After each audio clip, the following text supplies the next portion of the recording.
on the track, boys.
Because I sure wasn't.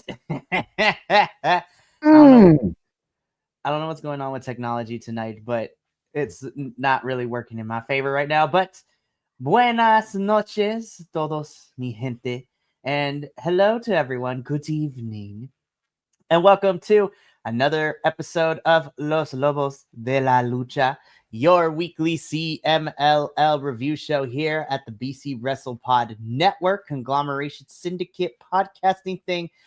We're out here, doing crazy things out here.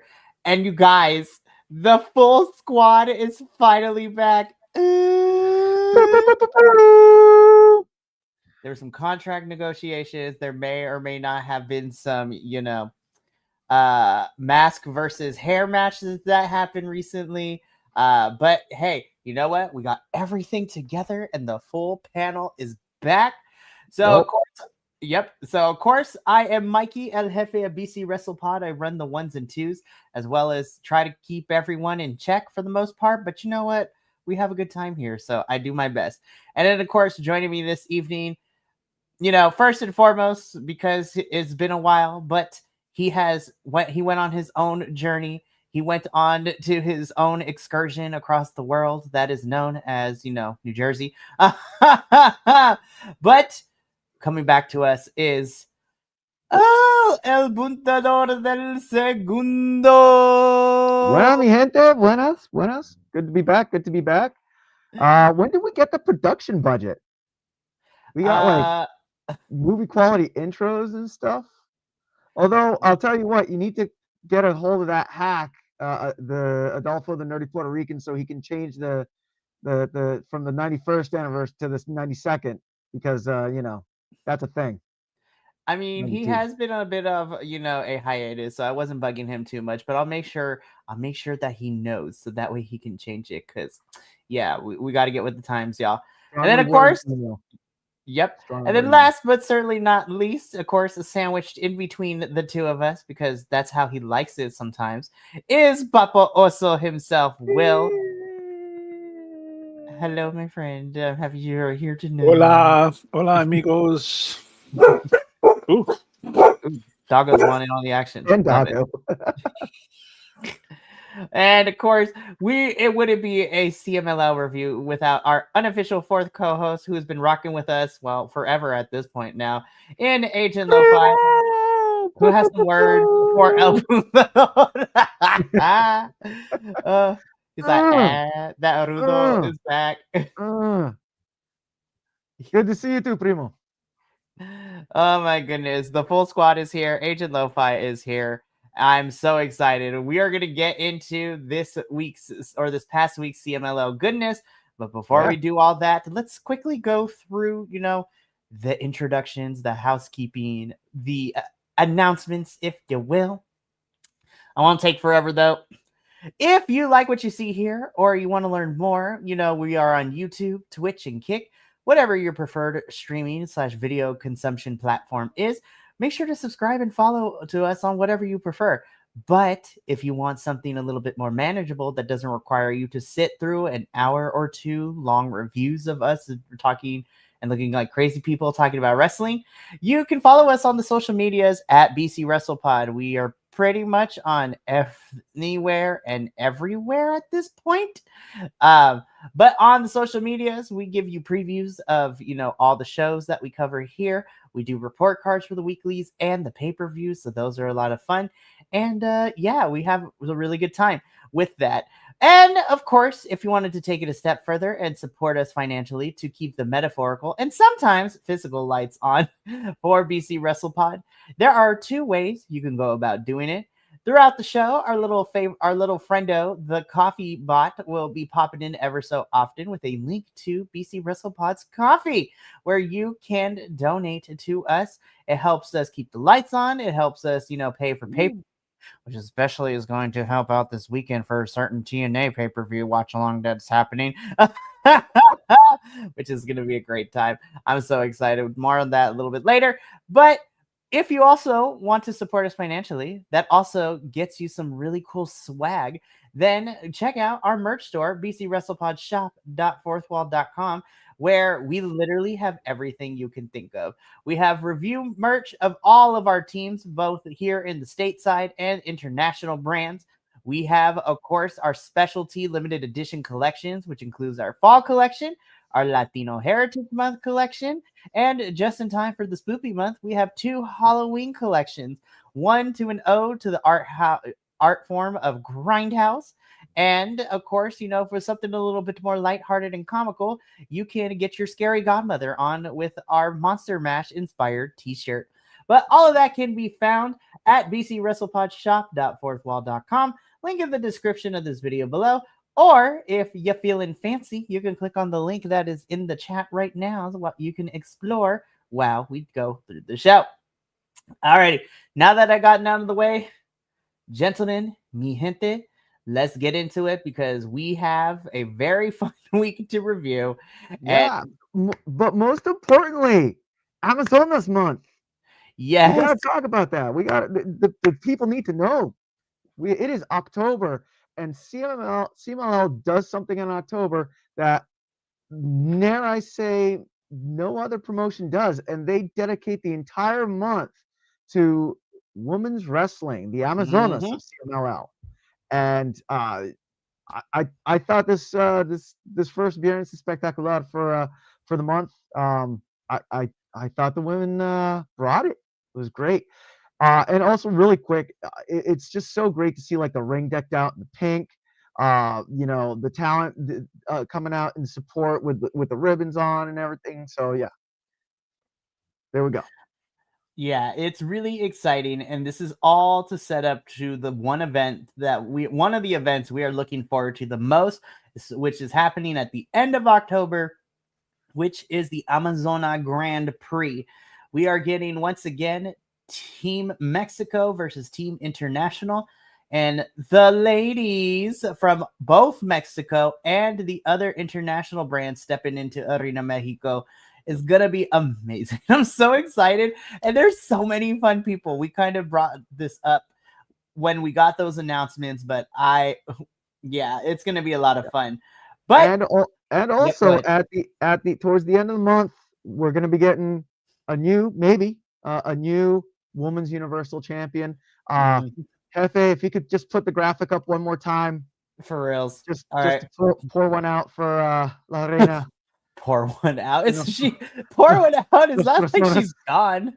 What the heck? She's still our champion until we're told otherwise. And even then, I'm gonna live in the world of delusion because I choose not to believe it. But I got you right now. Hang on. Yeah, Reina de nuestros corazones, Persephone. That is Persephone, the year 2024 Universal Women's Champion, and that is the belt that they're fighting for. So, all right, let's go. Feel like I'm here for another reign. Anyways. Alrighty, so let's get into it because we got a lot of men's action and women's action to talk about here in this episode of Viernes Espectacular. And what better way to kick things off than what we're normally used to here in Arena Mexico, which is a trios match, which we love. Yes, so we get a relevo australiano, so a una caída, so one fall. And this, of course, guys, these are some of my favorite peoples in this match. I'm not even gonna lie. So of course we have, on one side we have Espanto Jr., Raider, and El Galero, which we love them. But guys, we already know what we're here for. We're here for Team Spirit and Fringe because we have the team of Rey Cometa, Espiritu Negro, and Fuego, who has the best fringe game right now in all of CMLL. And don't at me because, I speak truth. But I said it before. I was like, I miss Rey Cometa and Espiritu Negro with Dulce Gardenia. And then when we preview next week, I was like, never mind, I'm okay because he's coming back to my screen. Listen, Dulce is one of my favorite peoples. Love him. Yeah. But again, this is a relevo australiano, a una caída, so one fall. Again, we say this every single week, and it is still very true. How we open the match is going to determine how much the crowd is going to get into all the other action that we have on the evening. So, of course, all 6 of these men, we have seen them in various iterations, in different forms, singles, tag teams, trios. But you know what? They are all fantastic. But, of course, for me personally, this was a lot of fun. I truly enjoyed this match. Again, anytime I get to see, for me personally, anytime I get to see Rey Cometa and Espiritu Negro, it's one of my personal favorites because, again, of the garb and everything and just the way that they present themselves with their character and their heritage is always a bonus for me. And of course, Fuego needs to teach me how to get this fringe game on point. Right. But after a good, fun, fast-paced match, we end up getting our winners, which of course is Rey Cometa, Espiritu Negro, and Fuego defeating Espanto Jr., Raider, and El Galero. So I'm gonna put him on the spot because he hasn't been here in forever. El Buntador, we're coming to you first. What did you think of this match? That was your biggest mistake.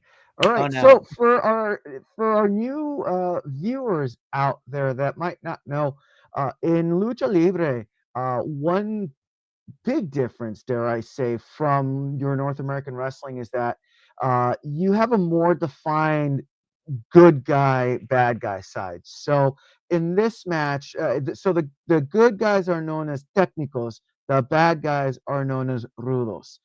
In this match, we have on our rudo team, so those are the bad guys, Espanto Jr., Raider, and El Gallero, which, interesting, Dark Magic was not there. Do we know if he's injured or not? Can we get a fact check, Primo, for that? Maybe, possibly. Because Espanto Jr. and Raider usually team up with Dark Magic. I forgot their team name. But we normally see them opening up the Viernes Espectacular. Also, Rey Cometa, Espíritu Negro, like El Jefe said, he's usually out there with Dulce Gardenia.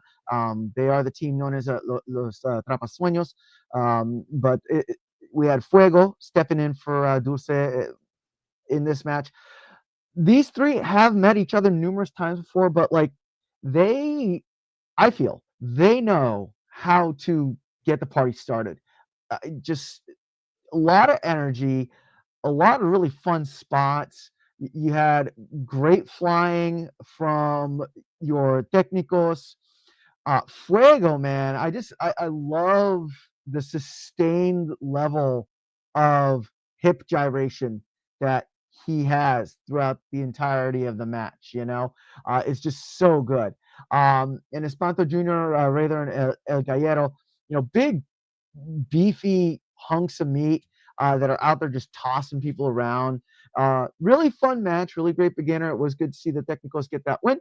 I agree with Primo, Dark Mad, that Rey Cometa. He is one of my personal faves as well. Yeah.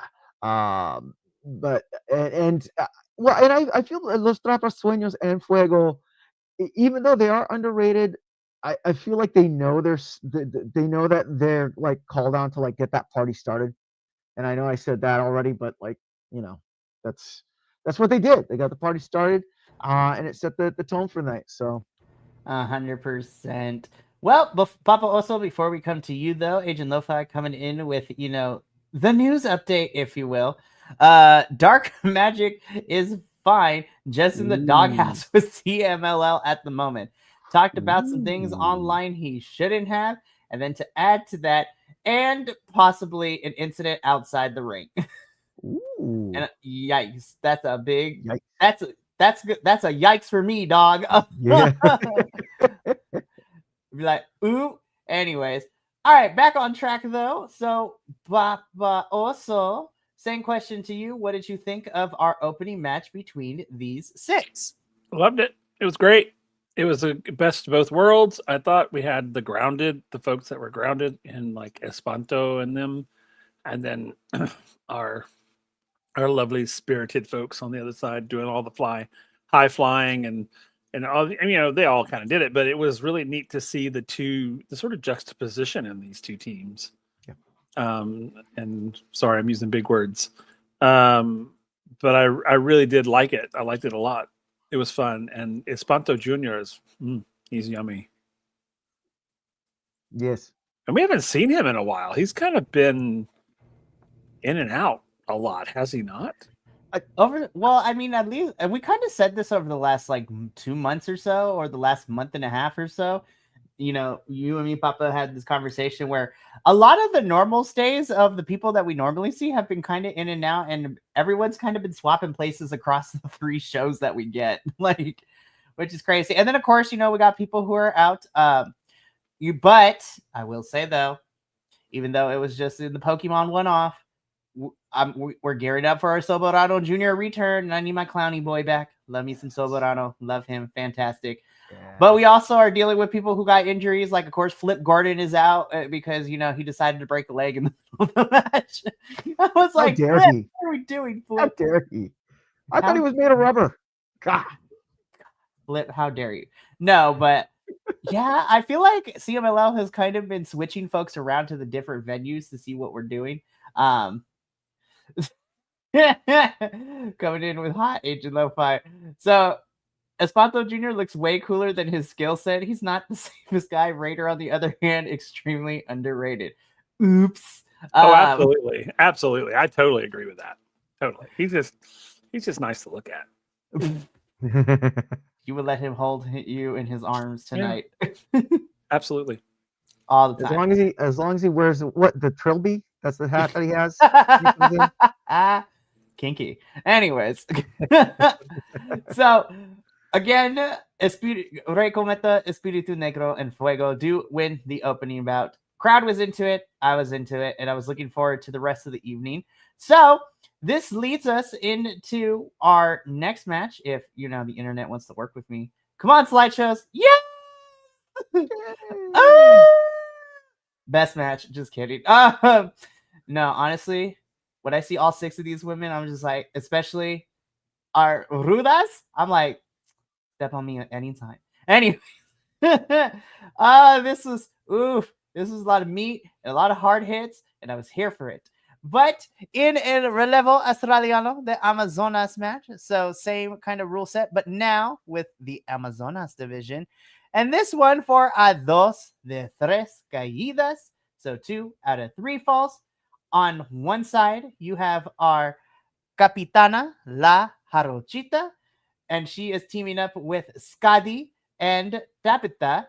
And then, of course, y'all, the reunition is happening. We love to see it. But on the Ruda side, if you will, Capitana Persephone teaming up with her homegirl Zeuxis. And of course, one of my favorite names to pronounce, like the announcers, they are teaming up with Sunelli. Just some really good vowel movements that are a lot of fun there. Damn, this match was good. Yeah. I know it's already been a couple of weeks, but I'm like, Zeuxis, I have missed you so much. Yeah, this was the first Viernes de Espectacular that I actually was able to sit and watch the entirety. So this was my first seeing Zeuxis back from her injury, and girl didn't look like she missed a step. My goodness. Nope. My goodness. I had such a blast with this one. I already knew that this was going to be a lot of fun. Again, because when you look at all 6 of these, and we are very familiar with most of them, Yep. I haven't seen I haven't seen too much of Tabitha, but I was like, "Ooh, girl, I like what I see, so I'm kind of here for it." But again, when you have these specific ones, especially like Persephone, Zeuxis, Sunelli, La Jarochita, Skadi, who of course repping for the big girls out here, love her. Oh yeah. This was power and punches. This match can be summarized as bitches be fighting. And of course, we had some really good back and forth action, but when the dust was settled, everything that transpired, it would be the team of Persephone, Zeuxis, and Sunelli who would end up walking away with the dub here.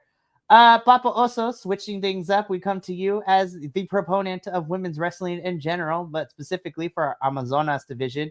On a scale of 10 to 10, how 10 was this match? It was 1,000 because this match was amazing. This match was so good because women's wrestling and lucha libre is amazing. Sorry. Persephone is my girl, and she was representing. I have nothing bad to say about it, and people who do, they can go to hell. That's all I'm saying. That's my opinion. It's my hot take on that, because these bitches were banging. Holy God. Yeah. They definitely were. So good. God, it was so good. And that has been our TED Talk with Papa Oso. El Buntador, same question to you. What did you think of this match? Oh, I mean, it was one of the best matches to start the Mes de las Amazonas. And I feel it really encapsulate what the Amazonas division brings to the table, and what women's wrestling can be if it's nurtured and actually given time to cook. I loved how each Amazona, they kind of like knew their role. Like, for example, Tabitha, right? She was the small, flexible one that opted to get tossed around left and right by Zeuxis and Persephone, right? We had Scotty just in there, just a powerhouse of a woman that just like was also doing some tossing around. But really quick, can we talk about Persephone and her train when she came in? Like, and How did she kick that off getting into the ring? Did anyone see It's that? just like, ugh. I was like, these outfits are on point. I'm like, But did anyone see how she took it off? Like, because she like did her thing. She walked in the ring all, right? And she had the train on, and all of a sudden she jumped in to the ring and like it was gone. I was like, was there a glitch in the matrix? It was amazing. And also La Jarochita, who else thought that her ring gear was Wonder Woman inspired? I did. But great match, proper fun, like Agent Primo said, which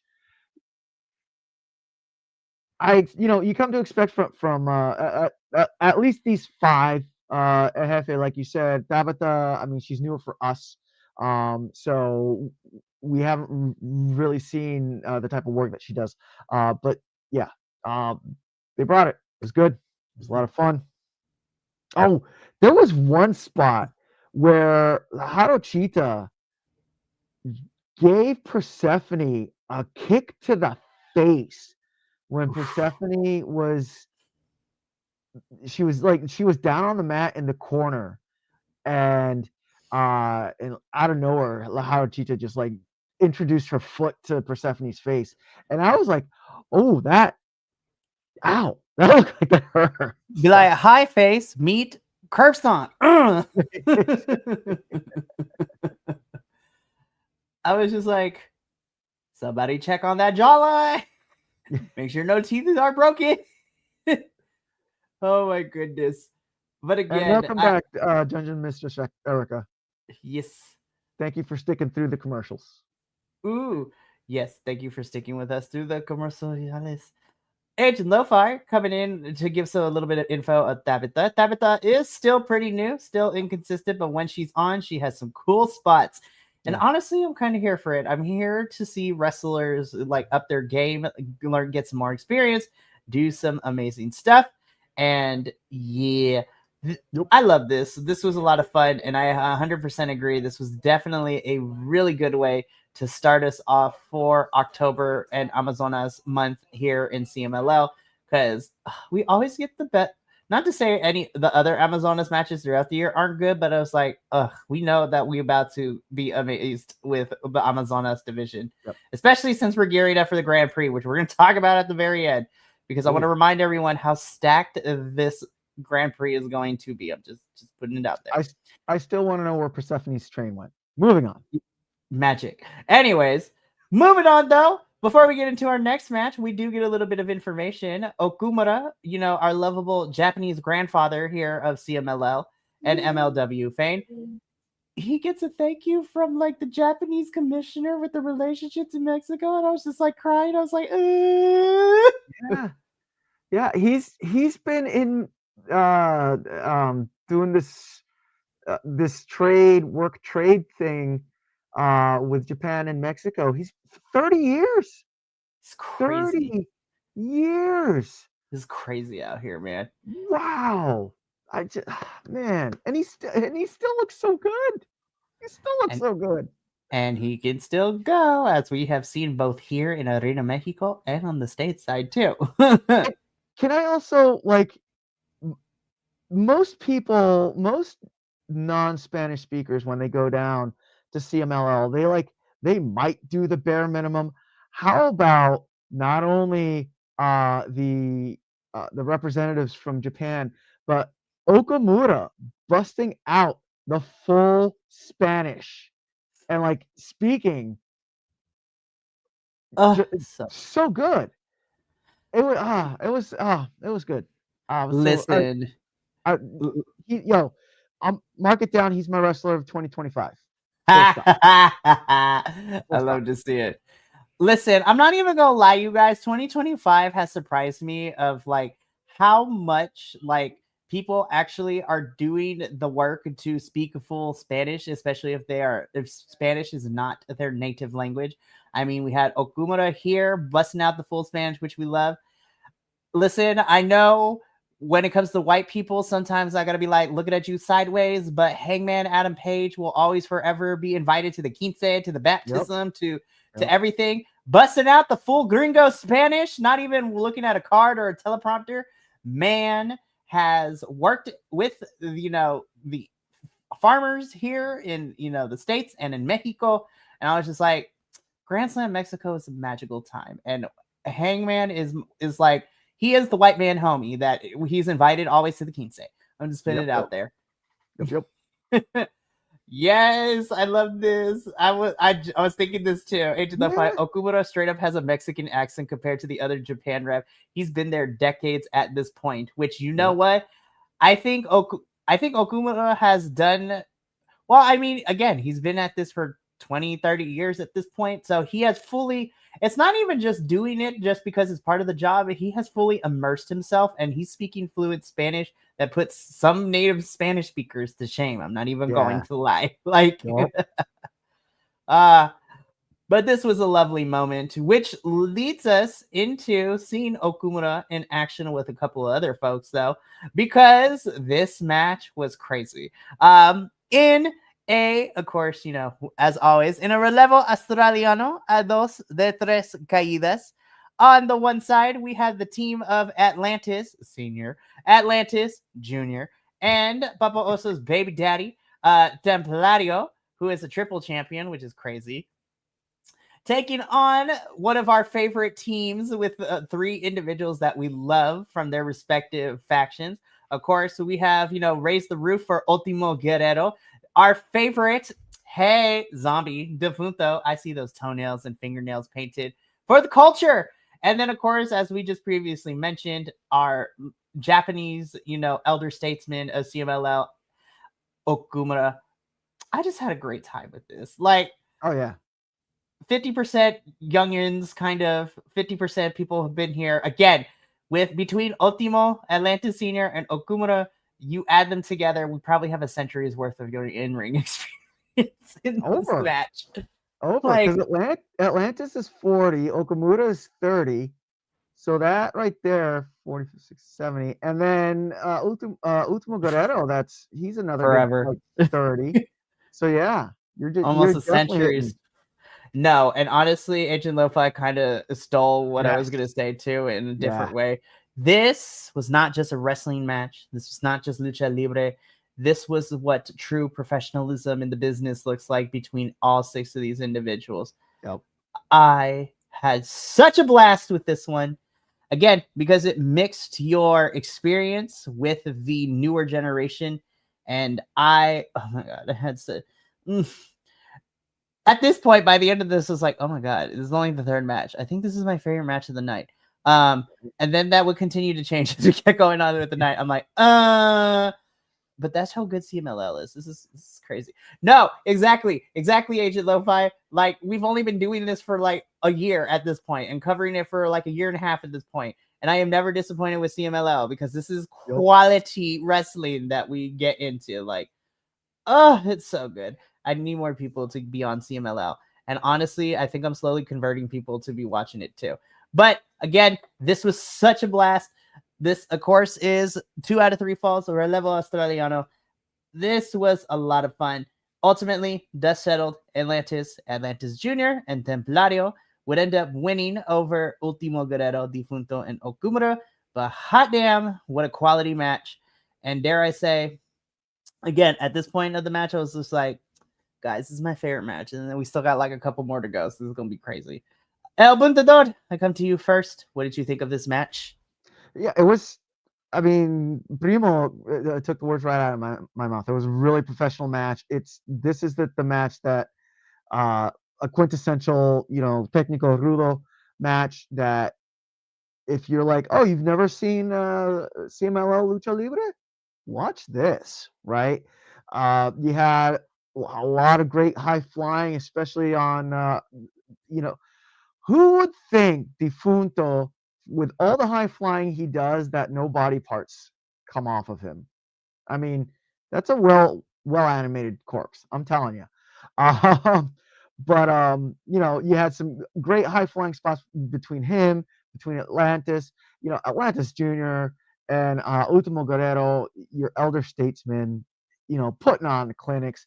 Templario and Okamura in there.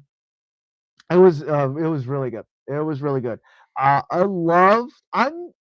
Is it me, or every time that Atlantis Jr. comes out, does he add like more and more feathers and boas onto his outfit?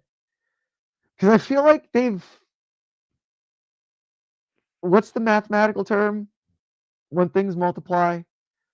Multiplication. Starts with an E. It starts with it. Come on, Papa. Also, help me out. You're using words I like don't like juxtaposition. I don't like that.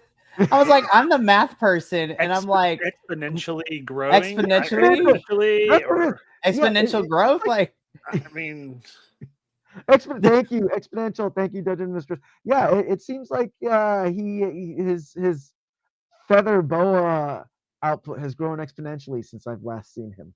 So, but yeah, great match.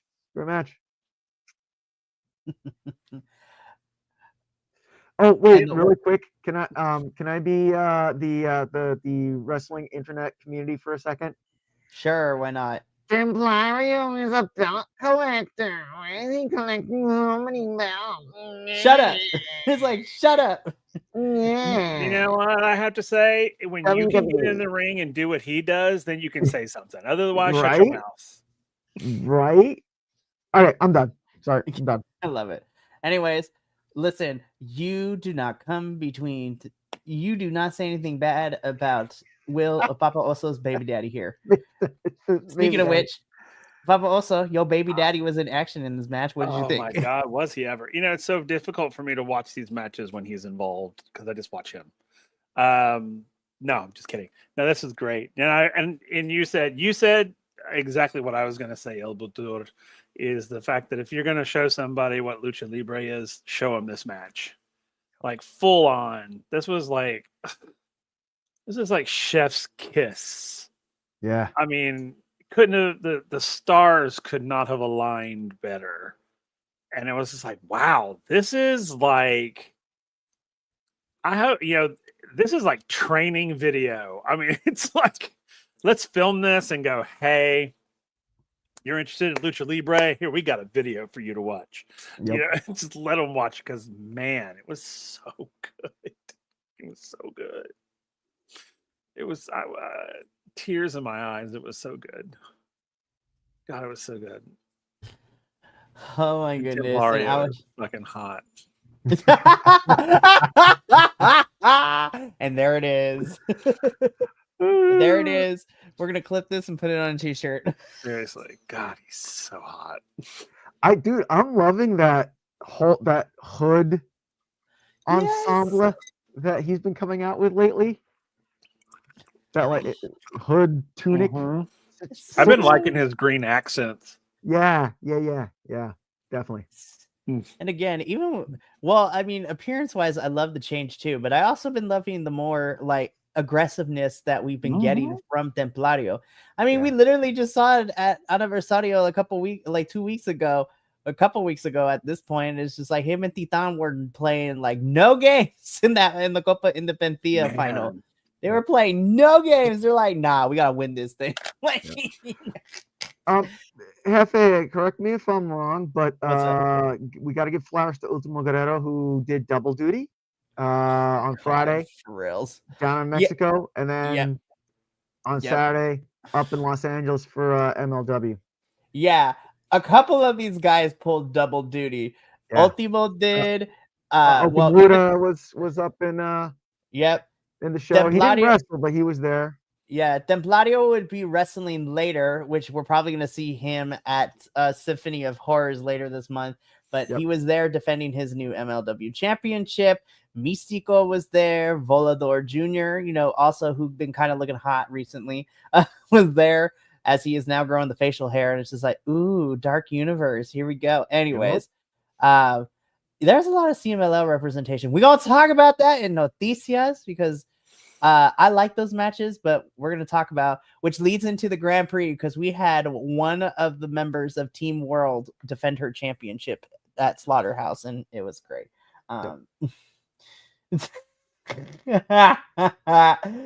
I mean, that is very true. I mean, he is, Rey de Plata y Oro. Like, come on Yeah. now. None of Yep. these guys have squat. Mexico, no joke. He's done multiple 9-day plus runs, which is nuts. But you know what? Like, Mexico is that dude. We love him. But again, this match, it was like, oh my God, I don't know how I was like, what is left on this card? What's gonna happen, y'all? I was like, how do we even come close? Oh yeah.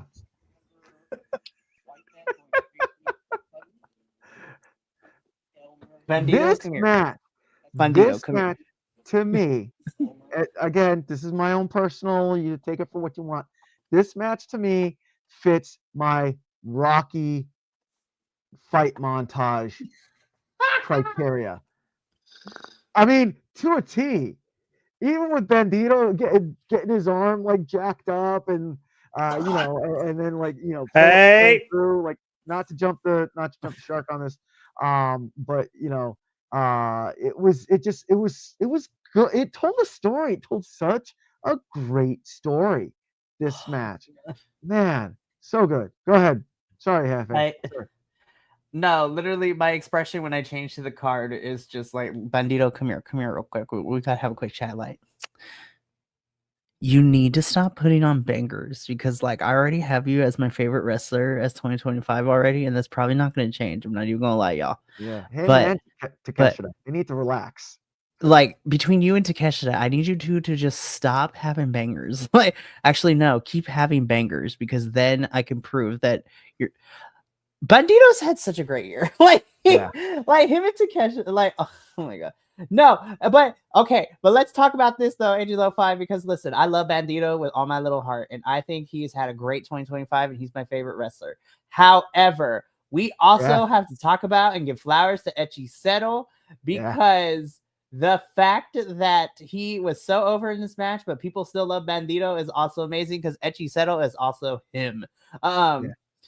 It's literally, this was a rematch of what we got at Death Before Dishonor at the Ring of Honor pay-per-view earlier in the summer. But of course, it's in Arena Mexico, and we didn't go the full 30 minutes, which I think this match was better because we did not need them going full 30 minutes. The match was great, but then the last like 7 minutes was like they gassed. We should have cut it like 5-7 minutes ago. Like, but this was perfect for what it was. And El Buntador, I 100% agree with you when Bandito's arm getting messed up, telling the story. Echiseto working the arm, which is great in-ring psychology and a lot of fun with it.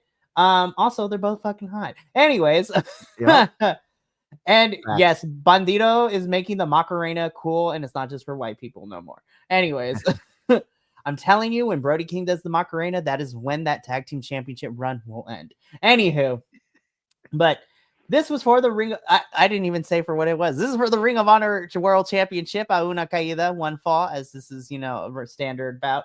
Echiseto versus Bandito, the champion. My God, these two brought it. This was amazing. Bandito retains the championship, but I don't freaking care. This, again, I was just like, the last match was amazing. This was amazing. I was like, CMLL, we got to stop having banger after banger after banger on one card. And I'm like, technically, I'm paying $30 to watch all this live, but even still, it's just like, this is pay-per-view level quality on my YouTube screen. YouTube. Anyways, I digress. I mean, we did have the reminder that it was YouTube and also CMLL because the audio quality. Oh my gosh! Listen, CMLL, I love you, but we gotta get this production fixed, y'all. Like, what? That's T. What's T, sis? Like, come on now. But I mean, yeah, I mean, that's all my thoughts I have. Papa, also, like, what did you think? It was fantastic. I knew it was gonna be. That's why it's like that, Echiseto, man, anytime Echiseto is involved, it's gonna get like dirty. He's gonna find like 10 different ways to try to pin you and submit you. And I was like, how? I'm like, this is brand new. How are we still pulling out things I've never seen before? Like, holy crap. But I mean, yeah, you're 100% Agent Lo-Fi, and I saw that too, because I was like, Oh yeah, I forgot because Ring of Honor champion, duh. But listen, if y'all don't have CMLL and you want to watch this match though, even if it's for a free trial, at least I have a whole month free still because of what happened at Death Before Dishonor. So Tony Khan gave everyone a free month of Ring of Honor because of that, which is crazy. This match is also airing on Ring of Honor tomorrow, so y'all should go watch that too if you can. Get a free trial of it. It is great. But yeah, I'm like, this is. I have no words to express how much I love this match. Bandito and Hechicero individually are flipping fantastic, y'all. And then we literally got a rematch of Death Before Dishonor in Arena Mexico, and I was just like, Bandito, Hechicero, love this. And one of the things, and I know that we said that the previous matches, like, you want to know what CMLL wrestling is? Watch this match. In a lot of ways, this match, Bandito Hechicero, is also a great. Hey, you want to know what CMLL wrestling is? Here you go. Watch this, right? Because you had technicality, right? You had ring psychology. You had rawness. When they went out with Hechicero slamming Bandito's arm into Benito Barricade's door over there. You had power, right? Bandito pressing Hechicero. I mean, come on. You had, high flying. This had like everything, and so it was another, another great example. Another great example. Great match. Do the thing. Watch it. Good. It's goodness. And honestly, so I kind of want to get on my soapbox a little bit, right? Because CMLL has this working relationship with a couple of different promotions. Literally with the Grand Prix, we're getting people like all of this. Like honestly, before I get on my soapbox though, Agent Lo-Fi kind of coming in with some opinions, and I kind of here for it. These two, not just two of the best luchadors, two of the best wrestlers in the world right now. Honestly, same. Like, I'm going to be so for real. I was just like, I mean, I would make an argument if we're going to do a top three for me personally, it's going to be these two and Takeshita. Like, Konosuke Takeshita is in my top three this year. Like, not even going to lie. But I'm going to get on my soapbox because, like, I love this working relationship that CMLL has with New Japan and Rev Pro and Stardom and even AEW because, ROH and AEW are together. And I was just like, I don't know what it is, but Bandito and Brody King fit in Arena Mexico so damn well. Bandito being able to come down here and represent AEW, but also put on bangers and just like in CMLL, like it's nobody's business. And I was just like, ugh. And honestly, even though he's injured right now, I want to see Hologram come down here more because I think Hologram is fantastic as well. Also, El Quan, which I still hate the name, but formerly known as Arez. If we wanted to throw him down here as well, I would love to see Arez, which is great. All I have to say is Lucha Libre is it, folks, and y'all need to get into it because the working relationship puts a lot of these talents from CMLL on the U.S. screens, and hopefully it leads into them wanting to watch CMLL. Lo and behold, my friend and I were watching All Out Toronto 2 weeks ago, and he was really in love with the triple threat between Okada, Takeshita, and of course our CMLL boy, Máscara Dorada. He is such a huge fan of Máscara Dorada, and then his jaw hit the floor when I told him that the kid is only 23, and he's so damn good already. Right.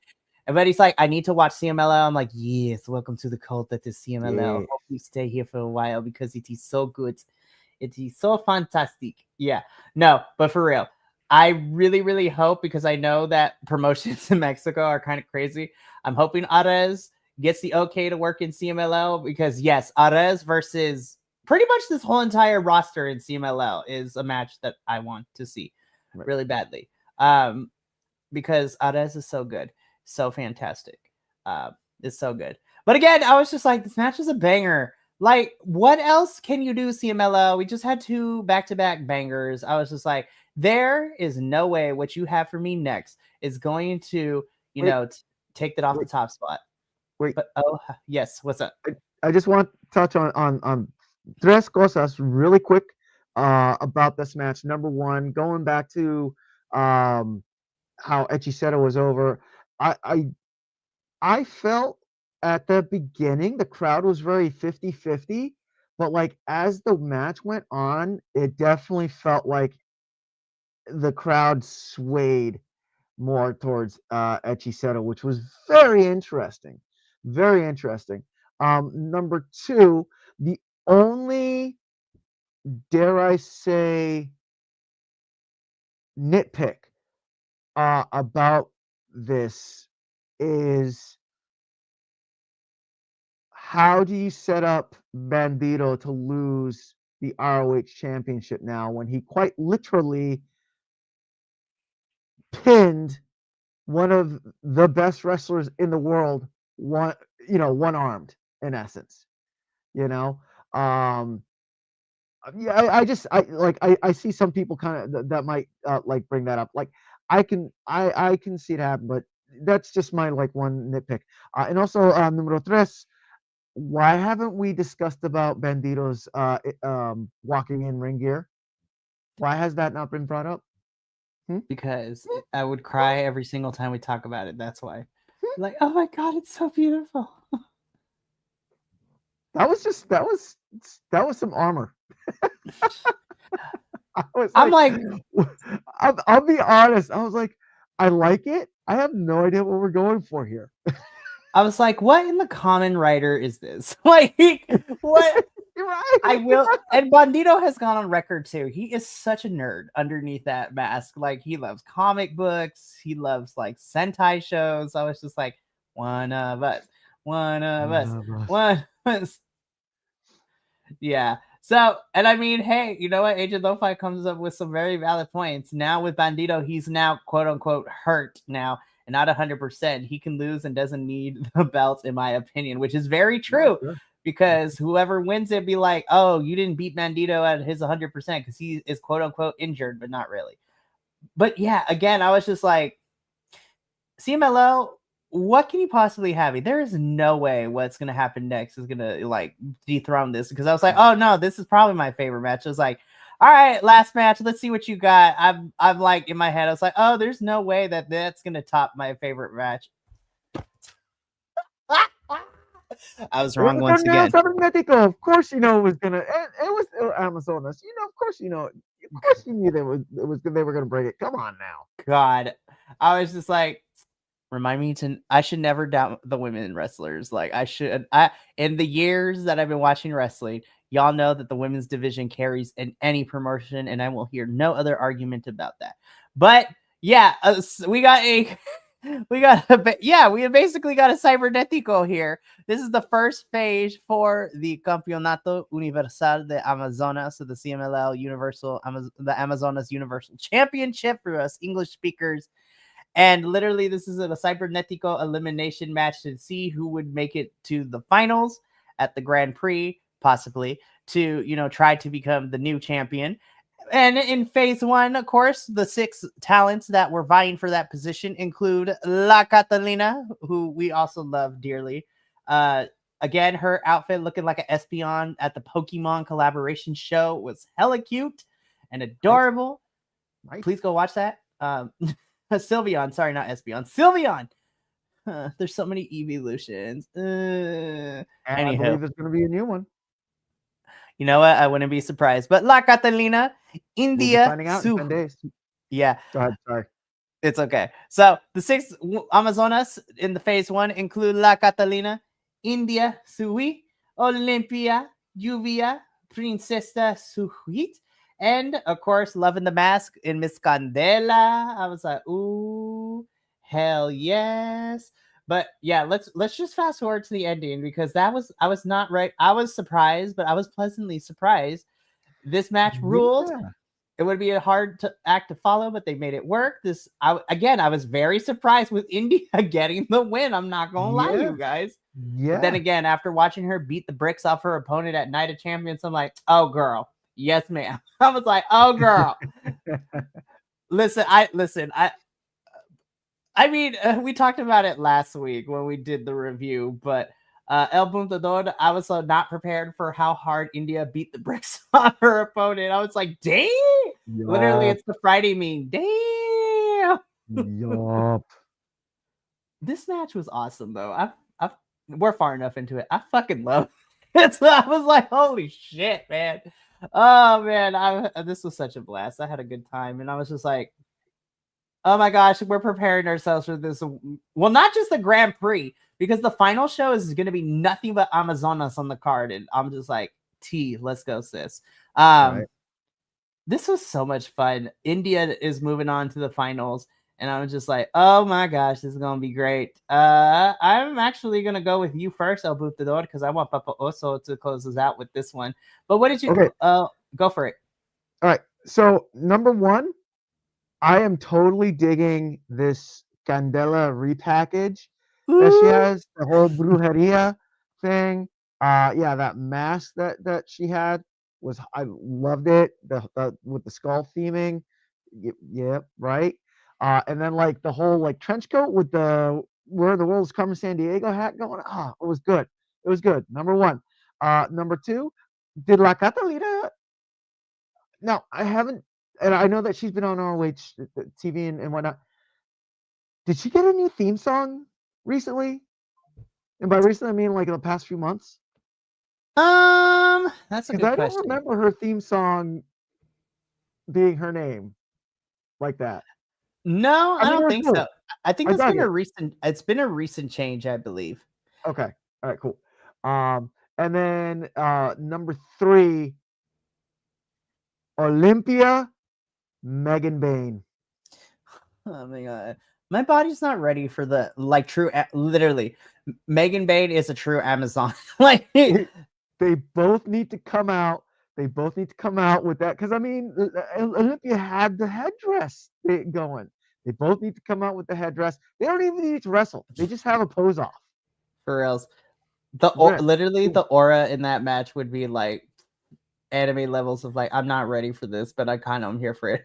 Right. CMLL has been fudging the audio recently with overdubs.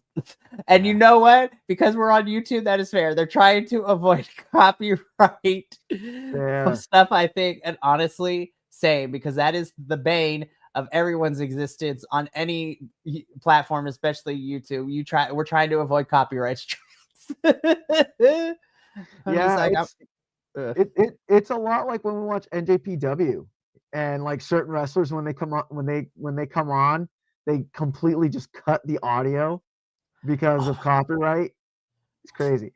But yeah, so the match itself, the match was great. I didn't think that they needed to like go above and beyond the previous matches. I feel that the previous matches kind of like set them up to just be awesome. You know what I mean? So really quick, the Torneo Cibernetico that starts this whole thing. It's not just a 6-person match. The way that it's set up is these 6 Amazonas, they meet in the ring.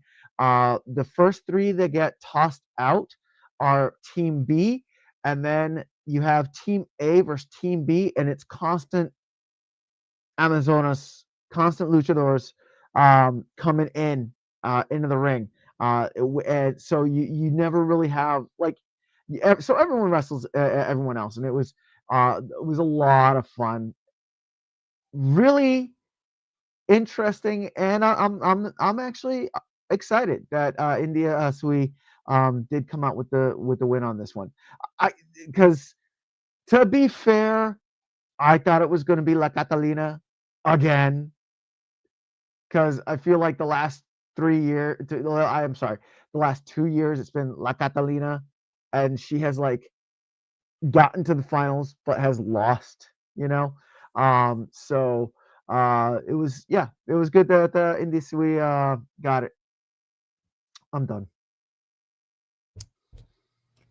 And that has been El Puntador Junction. And he just goes, all right, let's close this out with, the man with the plan is our lovable friend here, Papa Oso. Papa Oso main eventing was this. Just, just be honest with us. Like, how was this? I feel like there's so much pressure on me all of a sudden. No, it's you know me. You know me. I am like the biggest advocate for women's wrestling. I am constantly talking about how it's not made important enough in American style wrestling, and it should be, because a lot of the female wrestlers that I know of could whoop the hell out of a male wrestler in American style wrestling. Here in Lucha Libre, holy God, these women, they do not pull punches. They the whole blood match with Mystico in my brain. That's how I see every Amazona match. Like, they're out for blood, and it's like they're so brutal, and it's so wonderful to watch. And it's not because, to me, it doesn't feel like because they have to show off to prove themselves. These bitches, they got it. They already know. They're like, no, we know what we're doing. We know we can do it. So when they come into the ring, it's like, I'm just showing you what I got. And what I got, you ain't gonna like, because it's gonna be upside your head. And yeah, I agree with you. As the night went on, I was like, oh God, nothing can get better than this. Oh wait, no, nothing could get better than this. And then, of course, and I agree also with El Butador. The second is the fact that it feels like the evening was a setup for this match. And so they didn't have to try hard, which was great. They just got in that ring and did what they do best. And I think that's when the Amazonas are at their height, is when you just let them do their thing. And it's art. It's beautiful art. And so, yeah, these women rock the world. So that's all I have to say. And on that lovely note, beautiful. No, it makes me super excited for what's to come for the remainder of the month, as well as what awaits us at the Grand Prix too, and what matches we're getting on that card, because again, it's all Amazonas action, which also includes, all our referees being women, the commentary team. Hopefully they do it again like they did last year, where it was all women commentators last year too, which was really, really nice. I had a blast with that one, and I'm looking forward to it. But India punches her ticket to the finals, and she will meet her opponent, and she will find out who her opponent is this Friday, because let's get into and preview this upcoming week's Viernes Espectacular, because boy, howdy, do we also have some matches for this one. So starting us off, kicking things off in a tag team match, it is, the team of El Galero and Dark Magic, who is being let out of the doghouse, supposedly, for this one. But guys, let's be real. We all know why we're really here, because they are taking on the team of Fuego and Dulce Gardenia. Like, I am so ready. I love Dulce so much, and then him and Fuego, I was just like, I'm so excited. Please win. But then we get a Amazonas tag team match, which is going to see India, who just punched her ticket this past week, teaming up with La Catalina, and they have a challenge in front of them, because they will be taking on the team of Persephone and Olympia. So y'all know that match is going to be good. But then we are getting a Amazona Relampago match. So 10-minute time limit. Bye, Primo. Bye, Primo. Thank you for showing. I know we're not used to having an hour-long show anymore. now that Butador is back, we actually get to go back to being an hour, which is crazy. But anyways, we're getting an Amazonas Relampago match, which sees Juvia taking on a returning to CMLL, Tessa Blanchard. So I'm like, ooh, interesting. Interested to see how the crowd is gonna react to Tessa coming back. That is very true. But we've kind of had this, Papa Oso and I and Agent Lo-Fi have kind of had this conversation. It seems that Mexico is not too wary of what Tessa has done here in the state feds, but who knows. But in our semi-main event, of course, we get a very fun trios match. We are literally getting Sky Team, so Místico, Máscara Dorada, and Neon, taking on the team of Barbaro Cavernario and Los Hermanos Chavez, so Ángel de Oro and Niebla Rojas. That's probably going to be a good match. But then we get phase 2 of the Campeonato Universal de Amazonas, so the CMLL Amazonas Universal Championship, phase 2, and probably another Cybernetico, or who knows if they want to decide to change the rules as CMLL always does. But in phase 2, we are getting Skadi, La Jarochita, Marcela, who I am very unfamiliar with, but I'm excited to see new faces, Zuxis, Sanelli, and Tabitha. So I'm just like, this is going to be so much fun. I can't wait. This is going to be a fun show this upcoming Friday, and I am excited. But don't touch that dial, kids, because we are not done yet, because we got the noticias, which are, is kind of a bit short. I'm not going to lie, because outside of CMLL, I only have a couple things to talk about. First and foremost, MLW this past weekend had their show Slaughterhouse, and we had some CMLL representation up in here. So, of course, kind of going over everything. We had a match between Volador Jr. and a substituting in for, Zandokan Jr., who is out injured, was, Star Jr., him and his luscious hair was involved in this match. Yeah. They both have luscious hair. How can you just say Star Jr. has luscious hair? I'm not going to lie. Adolfo and I were probably drooling because of how hot these two are. Just kidding. I was for sure. And Volador has that salt and pepper thing going now. Also, I think he did this on purpose because his trunks were like a couple inches too short. And I was like, Volador Jr., right? when did you have cake back there? Like, you haven't ate. Like, what is happening? Yup. I was just like, God, stop being so hot. Anyways, hey, if you want, listen, Papa, also, if you want to check it out, it's free on YouTube still, so you can go ogle for free. It's so good. But no, the match itself was a lot of fun. Volador Jr. would end up winning, so he is going to the semifinals where he has his work cut out for him. He's got to be going up against the bread man himself, Satoshi Kojima. So that is going to be amazing. But then, of course, Star Jr. launching himself over Barry Barricade into the crowd was amazing. I'm not even going to lie. But this was the main event of Slaughterhouse. This is so good. It was a lot of fun. Místico versus Último Guerrero. This was a lot of fun. Místico would end up winning. So I am very interested, and Agent Lo-Fi had to dip early, but he was there watching Slaughterhouse live with us. And he says that if Austin Aries beats Místico in the semifinals, he might just quit wrestling. He might quit watching in general. So it's going to be very, very interesting. Now, I do want to say that I enjoyed both of these matches, but after doing some reflecting, I still hold that my favorite match, and I highly recommend y'all go watch it.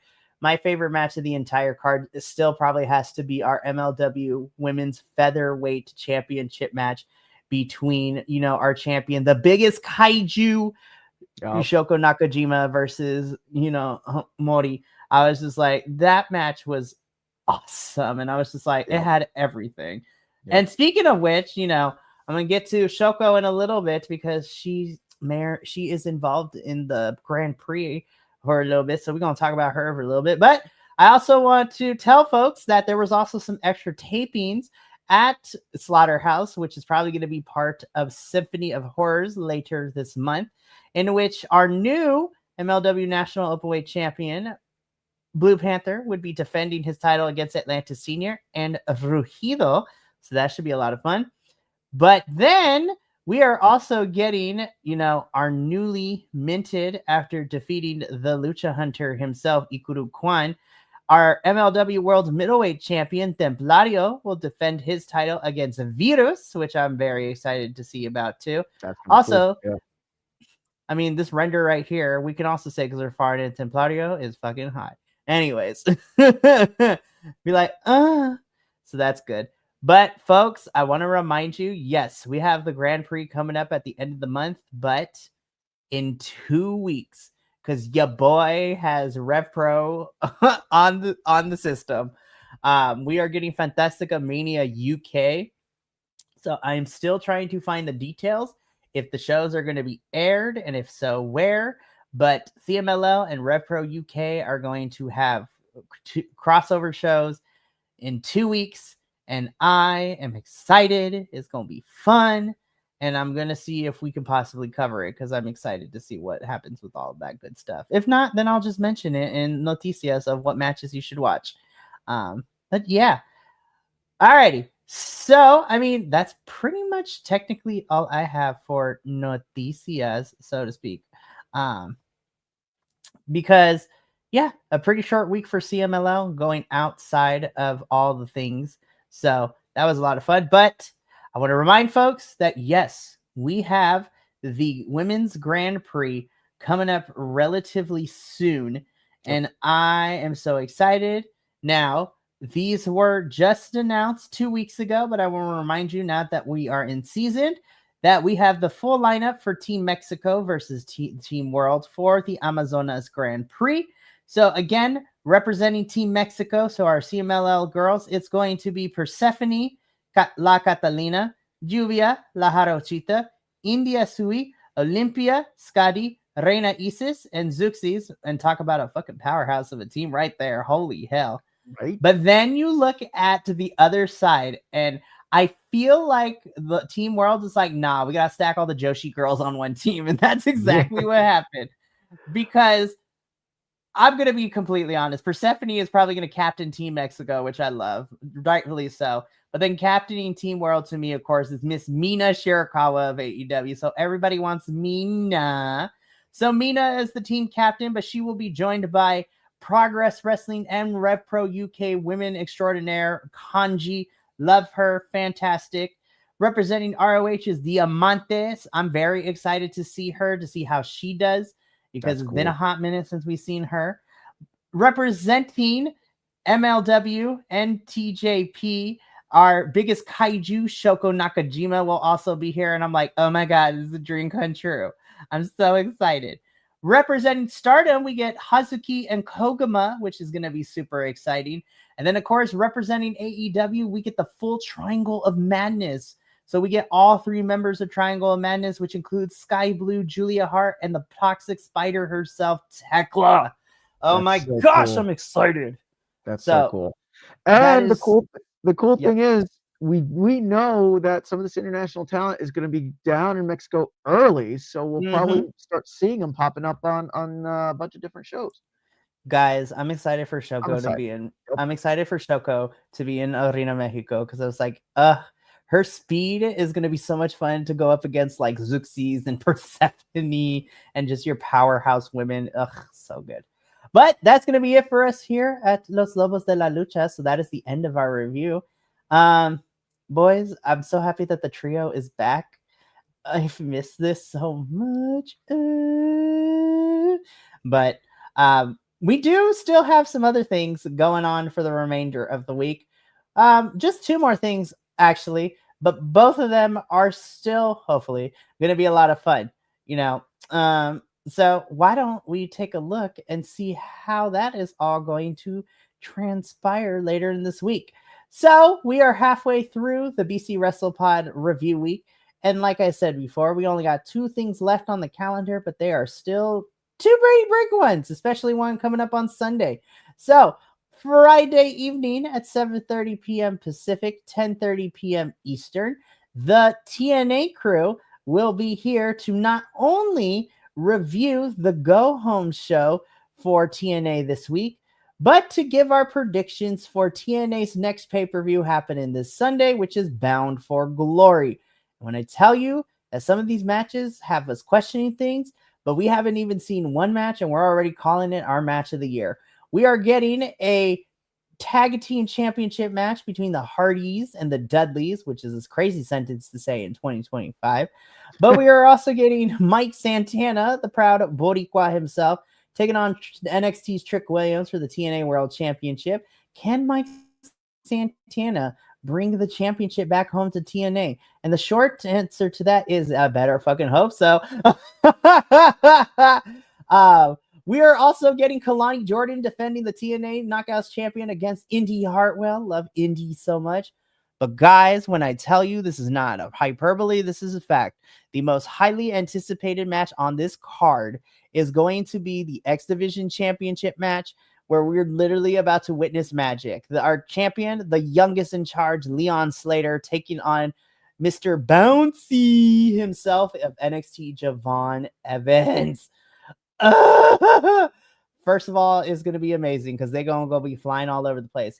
And also, I am here to support Black excellence in the ring. Just putting it out there. And you know what? You could see all our reactions live on Sunday because we'll be doing a live watch along for Bound for Glory.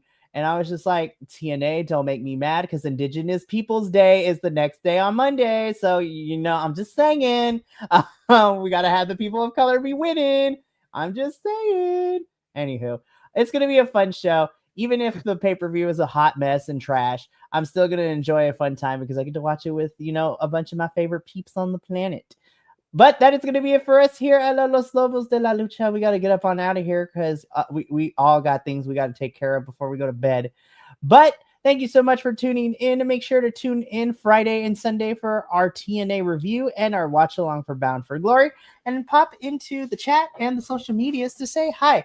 But we got to get up on out of here. So from all of us here at BC WrestlePod, remember, take care of yourself, love one another, stay iconic, and more importantly than anything, you always deserve to finish your story. We will catch you on Friday for our TNA review. But until then, sayonara, adios, and as always, peace. We'll catch you later.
Me tiene loco en la cabeza cuando me tocas. Siento que todo está bien.